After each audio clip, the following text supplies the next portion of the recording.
નમસ્કાર બાળકો, કેમ છો? મજામાં ને? આજે આપણે રિવિઝનમાં ચડતો ક્રમ અને ઉતરતો ક્રમને ક્રમમાં ગોઠવતા રિવિઝન કરવાનું છે. તો તમે તમારી સિંગલ લાઇનની રફ નોટ કાઢો. તેમાં આપણે ચડતો ક્રમ અને ઉતરતો ક્રમ કરીશું. તો તૈયાર છો ને બધા? તમારે તમારી સિંગલ લાઇનની નોટમાં સિંગલ લાઇનની જે રફ નોટ છે ને, અથવા તો કોઈ બી ઘડિયાળની બુકમાં લખતા હોય તો તે પણ ચાલશે. તો સિંગલ લાઇનની નોટ હોય ને તે કાઢો અને તેમાં લખવાનું છે. પહેલી સંખ્યા છે 63, 26, 19 અને 30. હવે ચડતા ક્રમમાં સૌથી પહેલાં કેવી સંખ્યા આવે?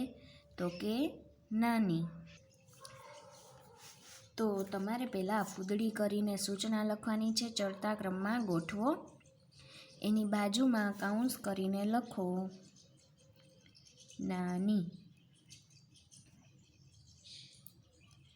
ચડતા ક્રમમાં પહેલાં કેવી સંખ્યા આવશે? નાની સંખ્યા.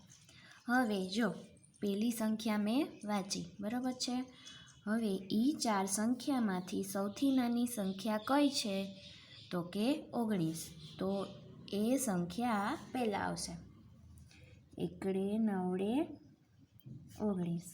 હવે બાકીની જે 3 બચી છે તેમાં હવે નાની સંખ્યા કઈ છે? તો કે 26. તેની નીચે રાઈટ. બગડે છગડે 26. હવે જે 2 આ સંખ્યા બચી છે એમાંથી નાની સંખ્યા કઈ છે? તો કે 30. અને છેલ્લે આવશે 63. આ થઈ ગયું આપણી પહેલી સંખ્યા ચડતા ક્રમમાં ગોઠવાઈ ગઈ છે. હવે છે બીજી સંખ્યા. બીજી સંખ્યા છે 32, 47, 21, 49. આ 4માંથી સૌથી નાની સંખ્યા કઈ છે? તો કે 21. તો 21ની નીચે લીટી કરશું અને જવાબમાં લખીશું 21. ત્યાર પછી બાકી જે બચેલી 3 છે એમાં સૌથી નાની કઈ છે? તો કે 32. એમાં રાઈટ કરશું અને લખીશું 32. ત્યારબાદ હવે જે બચે છે 2 એમાંથી નાની કઈ છે? તો કે 47.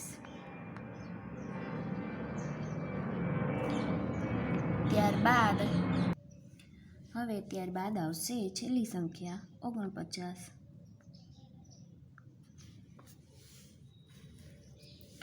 ત્યાર પછી ત્રીજી સંખ્યા છે 38, 26, 44, 51. આ 4માંથી સૌથી નાની સંખ્યા કઈ છે? તો કે 26. બગડે છગડે 26. ત્યારબાદ અહીંયા લીટી કરશું. બાકી બચેલી 3માંથી નાની સંખ્યા કઈ છે? તો કે 38. રાઈટ અને કરીશું 38. ત્યારબાદ બાકીના 2માં 44 અને છેલ્લે છે 51. ત્યારબાદ ચોથી રકમ છે 59, 24, 47, 35. આ 4માં સૌથી નાની સંખ્યા કઈ છે? તો કે 24. એની નીચે લીટી કરશું અને લખીશું બગડે ચોગડે 24. ત્યાર પછી બાકીની 3 બચે છે તેમાં સૌથી નાની સંખ્યા કઈ છે? તો કે 35. તો લખીશું 35.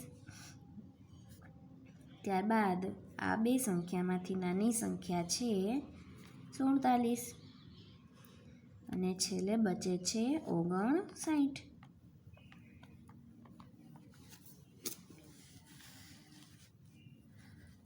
આ આપણો ચડતો ક્રમ તૈયાર થઈ ગયો. 4 સંખ્યા આપેલી હતી મેં તમને, 4 આપણે ગોઠવી.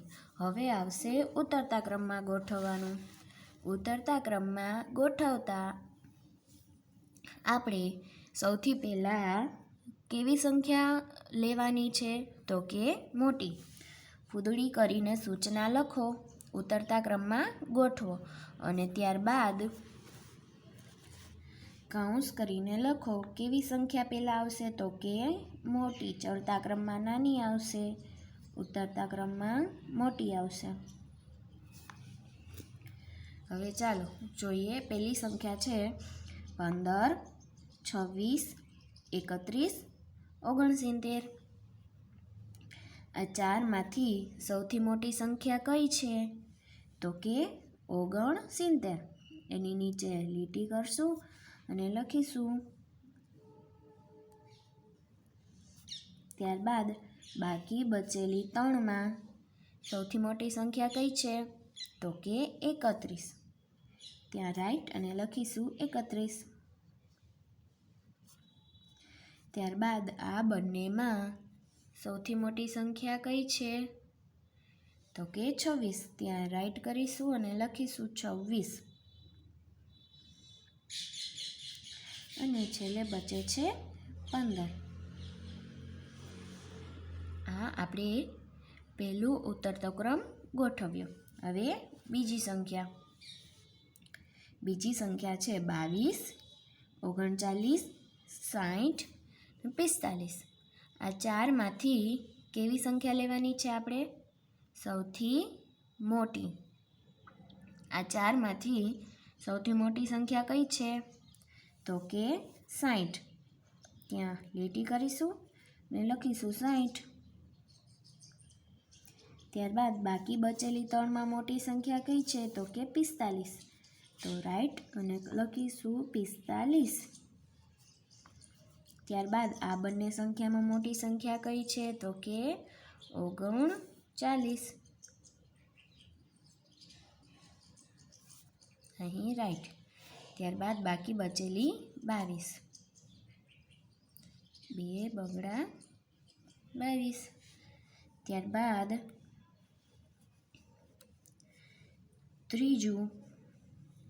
ત્રીજી રકમ છે 39, 54, 67, 43. આ 4માંથી સૌથી મોટી સંખ્યા કઈ છે? 67. ત્યાં લીટી કરીશું અને લખીશું 67. ત્યારબાદ બાકી બચેલી 3માં મોટી સંખ્યા કઈ છે? 54. ત્યારબાદ 43. ત્યારબાદ 39. હવે છેલ્લી સંખ્યા છે ચોથું 45, 38, 58, 68. આ 4માં મોટી સંખ્યા કઈ છે? તો કે 68. લખીશું 68. ત્યારબાદ શું આવશે? તો કે 58.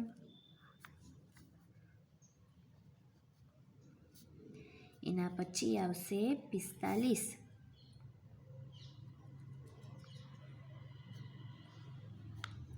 ત્યારબાદ 38.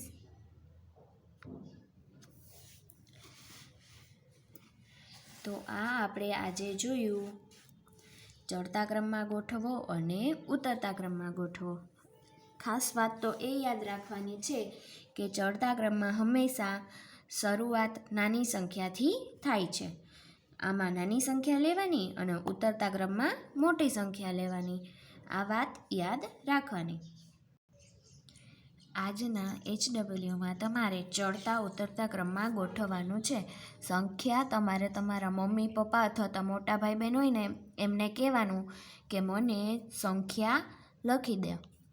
પછી તમારે એ સંખ્યાને ક્રમમાં ગોઠવવાનું છે.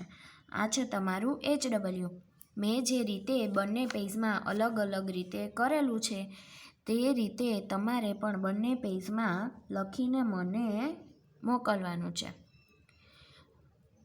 આવજો.